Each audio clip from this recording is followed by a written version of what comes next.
A mysterious African man walked into one of the banks in Dubai. He's not just any visitor. He has an unbelievable plan. With smooth talk and an air of mystery, he quickly becomes a close friend of the bank manager. Then, out of nowhere, drops a bombshell. He claims he's a wizard who can double money using jinn and black magic. This sorcerer, with his persuasive charm and enigmatic aura, doesn't just win over the bank manager's trust, he turns him into an unwitting accomplice. The manager, spellbound and captivated, facilitates the transfer of a staggering sum, $142 million. But the African sorcerer's tale doesn't end there. He journeys to America, where he begins lavishly spending his newfound fortune. He indulges in every whim: luxury cars, opulent houses, exquisite jewelry, and the company of beautiful women. He seems untouchable, living a life most can only dream of. However, things take a dramatic turn. His flashy lifestyle catches the wrong kind of attention, and soon he's caught up in a messy legal battle with the US government. This story is among the most astonishing and peculiar stories you will ever hear. It's a narrative of fraud operating on an entirely different level. So make sure to watch it to the end. Today, we're delving into a truly peculiar story. Some might think it's a work of fiction or embellished with lies, but this story is grounded in reality without any exaggeration. American court cases confirm the story's authenticity, along with testimonies from lawyers and substantial evidence. We'll explore all these details in this video. Our protagonist is a man named Babani Sissoko from Mali. The events date back to 1995, when Sissoko went to Dubai, which was establishing itself as a major tourism and economic hub in the region, attracting people from various countries and ethnicities to set up businesses and trade. However, upon his arrival in Dubai on a business visa, Sissoko went to the Dubai Islamic Bank, one of the largest banks in the city.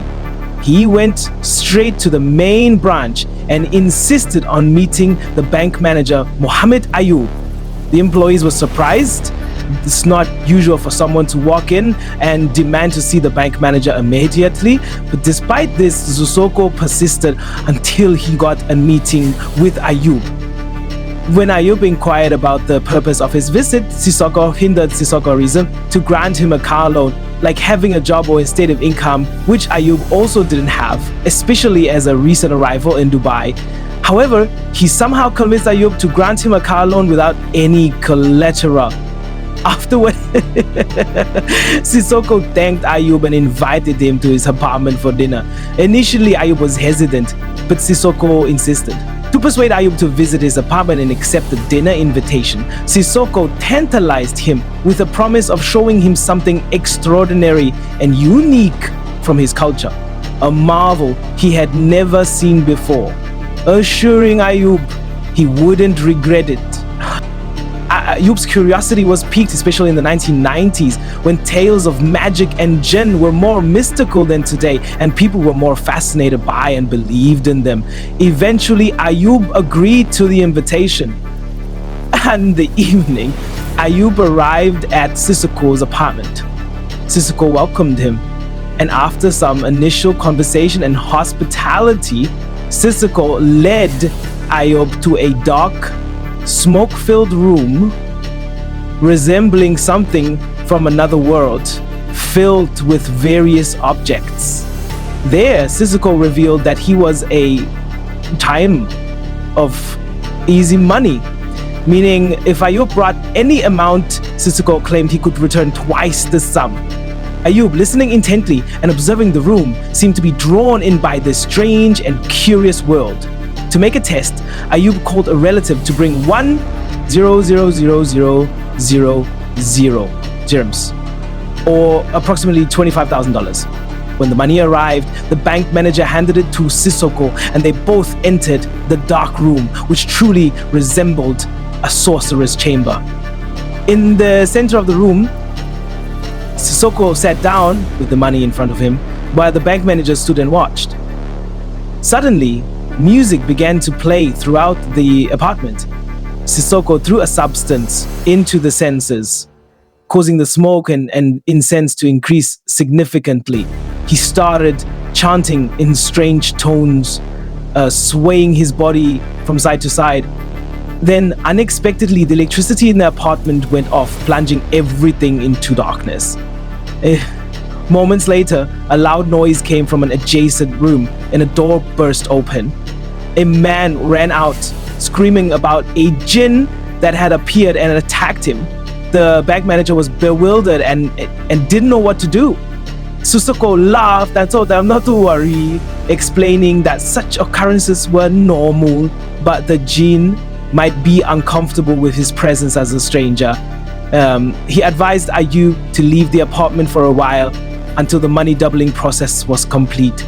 The manager, now scared and confused by what he had witnessed, obeyed and waited outside, hearing sounds of music and movement inside the apartment, and even thunder, lightning, and smoke seeping from under the door.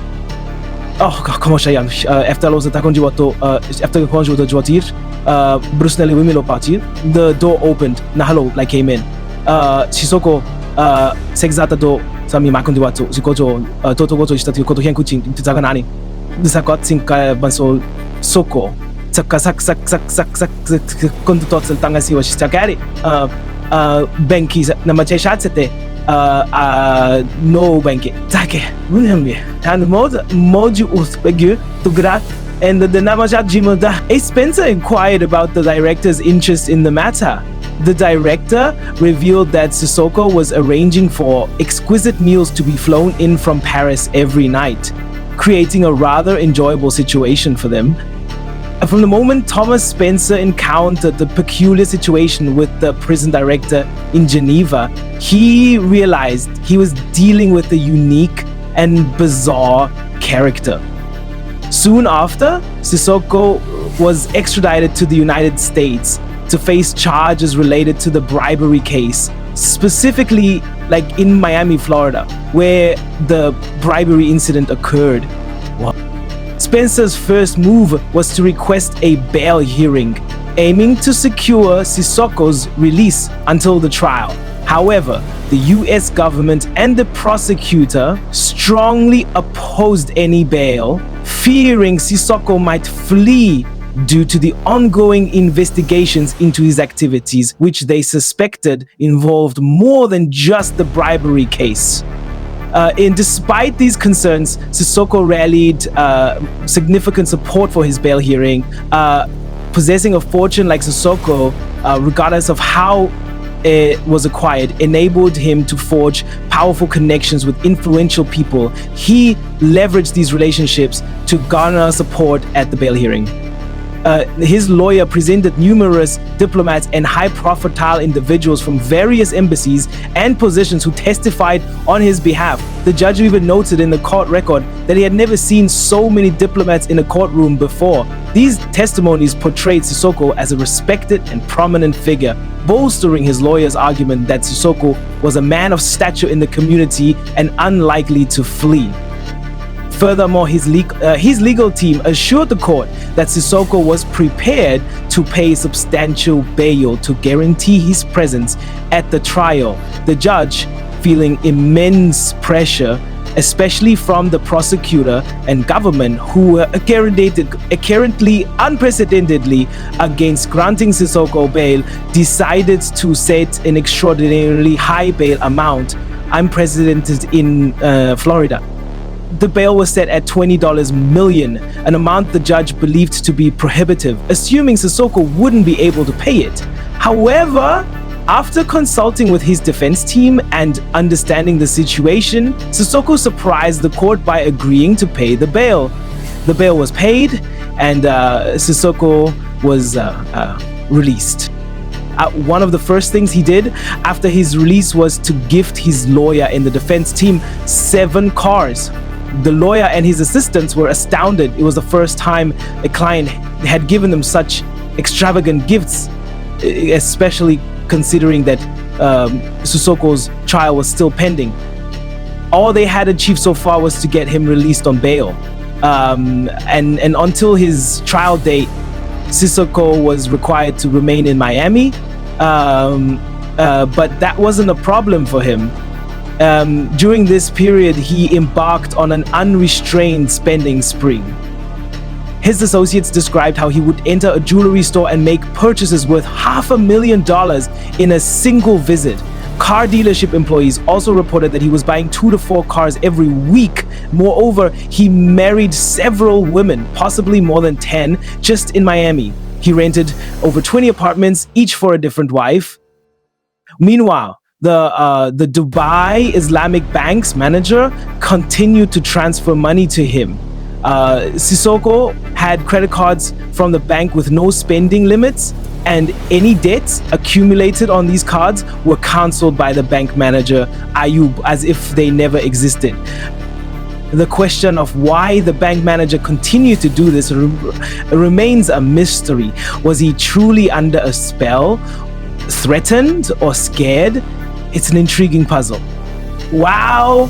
In Miami awaiting his trial, Sissoko didn't forget the importance of philanthropy to improve his public image and gain people's sympathy and support, which he hoped would help him in court. He would go to the streets of Miami, visiting impoverished areas to donate to the poor and homeless, providing them with food and clothing. The media documented these acts of kindness to boost his reputation. On one occasion, Sissoko helped a school music band needing funds to travel to New York to participate in a grand Thanksgiving Day parade. He donated $300,000 to the band, much more than they required for the trip. In gratitude, the band performed a special musical piece for him to express their appreciation. Sissoko was working on improving his image in Miami society, believing it would ease his upcoming trial. In March 1997, the trial for the bribery case related to the purchase of helicopter aircraft began. His lawyers advised him to deny the charges, especially since recorded conversations showed Sissoko instructing his men to expedite the helicopter's acquisition without breaking US law. Contrary to his lawyer's advice, Sissoko confessed to the crime in court, taking full responsibility for the bribery case. His lawyers were perplexed by his decision, and his main lawyer, Thomas Spencer, was even angry. When Spencer tried to understand Sissoko's rationale, he refused to explain. Spencer felt something was amiss. Years later, it was discovered that Sissoko might have confessed to halt further US investigations into his financial dealings, fearing more serious problems than the bribery case. Sissoko's sentence wasn't severe. He received only a 43-day jail term and a fine of $250,000, as the bribery case wasn't considered major. It was just $30,000 and it involved 2 out-of-service helicopters, so it wasn't seen as a highly sensitive matter. Sissoko was sent to a federal prison in Florida, a regular facility, not particularly high security. After serving about half of his sentence, the government offered him a deal to complete the rest under house arrest in exchange for a significant donation to a homeless shelter. Sissoko agreed and donated $1 million to the shelter. Consequently, he was released from prison to serve the remainder of his sentence under house arrest at one of his houses. Once Sissoko completed his sentence, he immediately left the United States and returned to Mali. Thanks for watching